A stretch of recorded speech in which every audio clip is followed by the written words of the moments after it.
Hello sa lahat. Meron tayo rito, Infinix Smart 5. Ang model nito, X657B.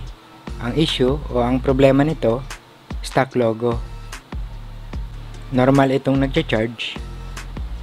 Pero kapag pinower on mo na, magbuboot ito, then magi-stack sa XOS hanggang sa malobat. Sinubukan ko na rin itong i-basic o i-hard reset. Pero negative pa rin yung resulta. Sinubukan ko na din itong i-flash pero negative pa rin na umubra. Ang history nito, sabi sa atin ng may-ari, nag-system update lang daw ito. Then yung pag-restart daw, ganyan na daw yung nangyari. So lumalabas na na-bootloop ito. Pero ang pinagtataka ko rito, marami na akong ginamit na firmware file na para sa model na to. Pero negative ko pa rin na napaboot. So ngayon, isi-share ko kung paano ko to nagawa. Tara, at simulan na natin. So habang sinusolve ko yung problema nitong unit, may nagpagawa sa atin na parehas na Smart 5 na ang issue, power button at LCD. Pero ang model nito, X657C.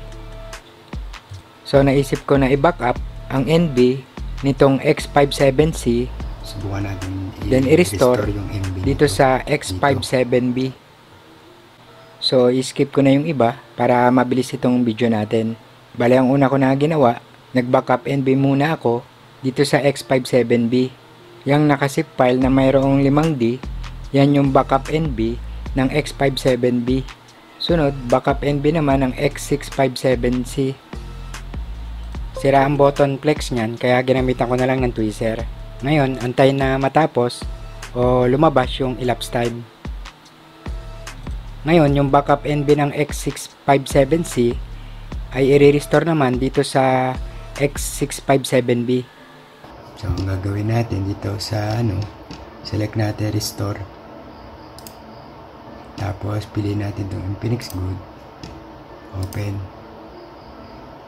then select all, select. So ang gagawin natin habang nakaganyan siya, habang naka-stack up, select natin yung tatlo, volume up, volume down, tsaka yung power.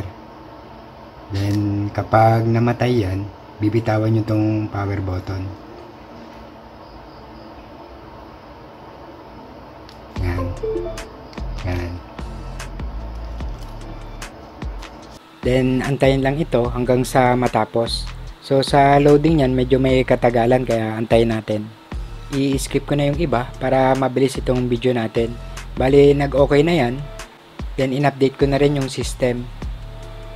Then sa system model, ang lumabas pa rin na model nito, X657B pa din ang lumabas. So hanggang dito na lang muna. Sana nakatulong tong video natin at may natutunan tayo kahit na konti. Lalong lalo na sa mga bagong tulad natin. At hi and hello na sa mga tropa, sa mga master, sa mga nag-upload ng mga totoong impormasyon, sa mga sumusuporta at mga nagtitiwalang magpagawa sa atin. Ayun. Thank you sa inyong lahat. At yun, okay na to.